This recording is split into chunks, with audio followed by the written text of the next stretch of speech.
Message d'Emmanuel Daguerre. Prévision énergétique d'octobre 2015. Préparation divine. Mes amis, c'est un honneur de me connecter à vous une nouvelle fois de cette manière.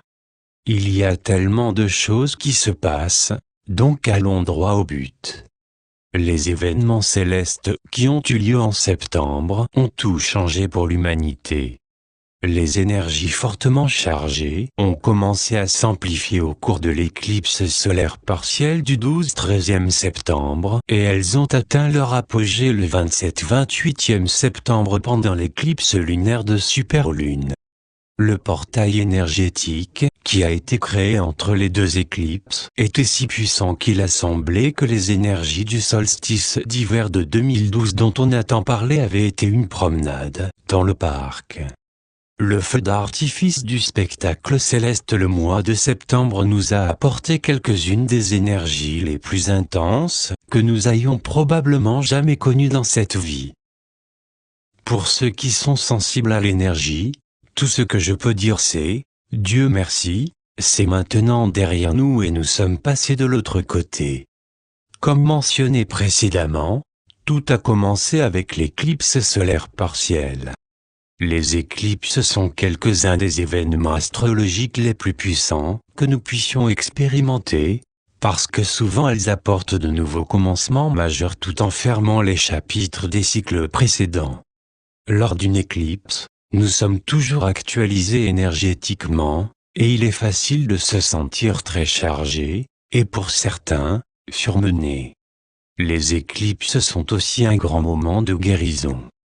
Donc, nombreux sont ceux qui ont été invités à regarder profondément en eux et à résoudre bon nombre de déséquilibres émotionnels, mentaux et physiques que nous avions encore en nous.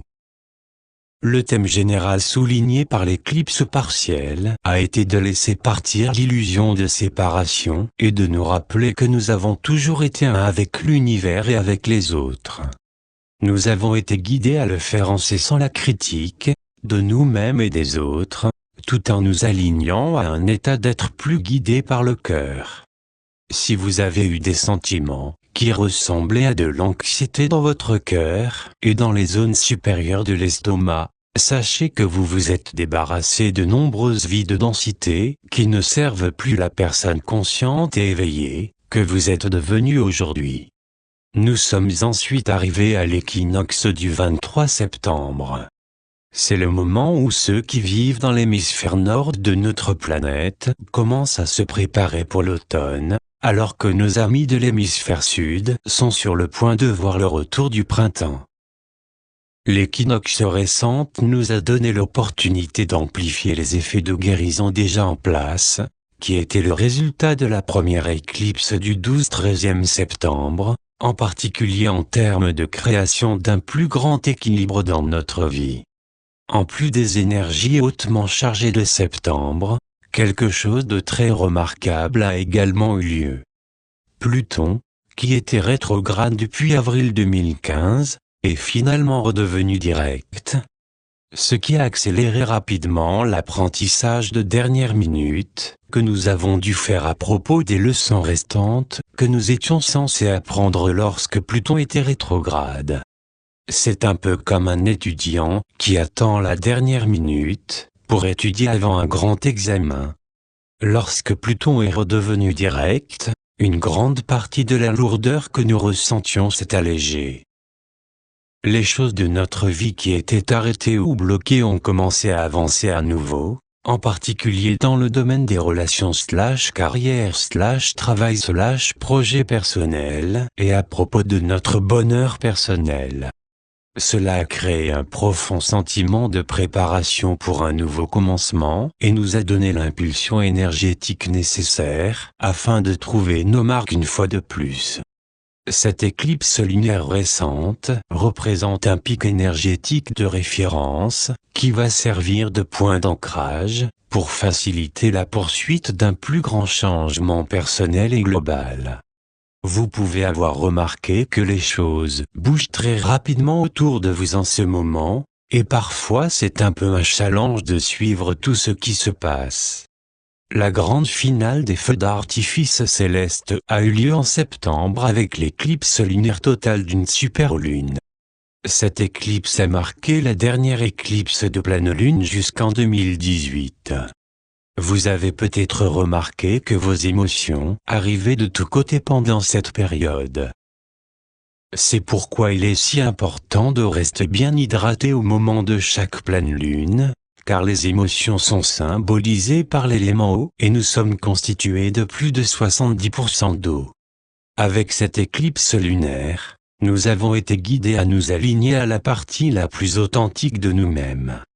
Il nous a également été demandé de terminer tout ce que nous sommes prêts à dépasser dans notre cycle actuel, pour que nous puissions commencer une nouvelle réalité alignée à la plus grande vision que nous avons pour notre vie.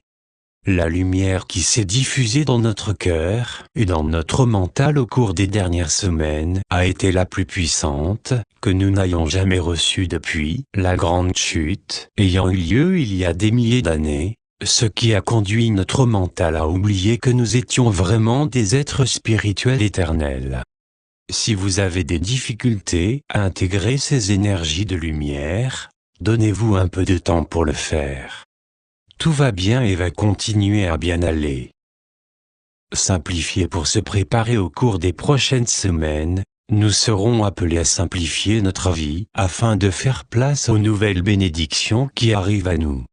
Au fil du temps, la plupart d'entre nous accumulent une densité supplémentaire, qu'elle soit physique ou émotionnelle. La plupart des gens qui ont des schémas continuels de relations toxiques, de finances restreintes, de faible énergie et autres difficultés répétitives dans leur vie, ont tendance à avoir accumulé beaucoup de densité émotionnelle et matérielle. Il y a une cause universelle à cela. Les gens continuent souvent à maintenir la densité pour deux raisons. 1. La densité est une sorte d'armure qu'ils ont construite autour d'eux, comme étant une forme d'autoprotection. Il est facile de voir pourquoi les gens ressentent le besoin de construire une sorte d'armure énergétique autour d'eux pour se protéger du monde.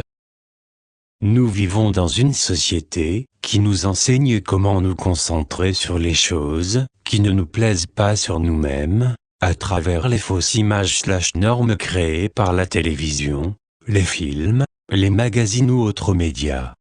En plus de cette norme perfectionniste, beaucoup de personnes ont grandi dans une famille où leurs parents les critiquaient continuellement, car ils ne comblaient pas les attentes familiales, en n'étant pas assez intelligents, en n'ayant pas assez de talent, en n'étant pas assez minces, ou tout simplement en n'ayant pas les intérêts ou la personnalité que leurs parents auraient souhaité pour eux.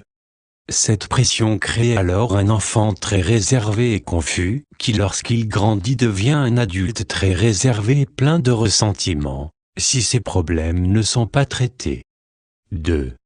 Ils se sont identifiés à la densité depuis si longtemps qu'ils ont oublié qui ils sont sans celle-ci.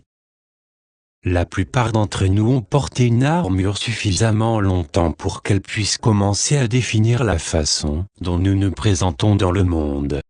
Nous nous sommes alors abstenus de remarquer et de recevoir pleinement les bénédictions qui nous entourent parce que nous n'agissons pas en étant notre soi authentique, ouvert et conscient.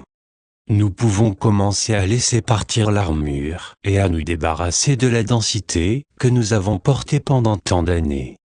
Une des choses les plus efficaces que nous puissions faire pour nous libérer de notre densité émotionnelle et matérielle, c'est de simplifier notre vie et l'espace autour de nous. J'ai remarqué que l'environnement que nous créons à l'extérieur, pour nous-mêmes est le reflet direct de l'environnement que nous avons créé en nous-mêmes. Simplifier notre environnement physique au moins une fois tous les 6 mois crée de l'espace afin que plus de bénédictions puissent entrer dans notre vie. C'est une très bonne période pour le faire, surtout après toutes les énergies intenses que nous avons traversées au cours des dernières semaines. S'il y a des choses matérielles que nous n'avons pas utilisées dans l'année, que ce soit des vêtements, des livres, des documents, ou toute autre chose qui ne fait que ramasser la poussière, il est temps de les donner, de les vendre ou de s'en débarrasser. S'il y a quelques objets qui ont une signification spéciale pour nous, alors bien sûr nous pouvons trouver une place pour eux. Cependant, moins il y a d'objets auxquels nous sommes attachés, plus nous créons d'espace afin que de nouveaux miracles entrent dans notre vie. Certaines personnes peuvent trouver facile de commencer à simplifier et à réduire leur espace, tandis que d'autres peuvent trouver que c'est l'une des choses les plus difficiles qu'ils aient jamais eu à faire. Si vous êtes quelqu'un qui trouve que de simplifier votre espace est une difficulté, ayez de la douceur envers vous-même et faites-le petit à petit. Posez-vous des questions telles que « Qui suis-je capable d'être lorsque je me libère de tous ces bagages ?» ou « Combien de place puis-je créer en désencombrant mon espace pour que de nouvelles bénédictions arrivent dans ma vie ?» Réfléchissez vraiment aux réponses qui viennent à vous. Ces questions vous aideront à créer de nouveaux circuits neuronaux dans le cerveau, qui commencera alors à avoir des pensées plus élevées. Ce qui vous aidera à dissoudre les anciens schémas, qui vous ont maintenu dans la limitation, et qui vous ont empêché de vivre une vie de grande qualité. Un environnement sain conduit par la suite à un mental sain. Grâce à l'action de simplifier notre espace de vie, nous créons une ouverture dans notre mental, ce qui le libère de son bavardage vide de sens. Nous lui donnons en fait l'espace dont il a besoin, ce qui lui permet de se détendre, d'être en paix et d'être suffisamment calme pour être dans le moment présent. Lorsque le mental sait parfaitement comment fonctionner et vivre dans le moment présent, nous passons du temps linéaire au temps non linéaire, également appelé courant. C'est lorsque nous sommes dans le courant que nous nous ouvrons aux vastes bénédictions que l'univers a à nous offrir. Être dans le courant signifie que nous avons choisi d'avoir une vie simple, et c'est alors que la magie et les miracles peuvent se produire. Jusqu'à la prochaine fois, miraculeusement vôtre, Emmanuel.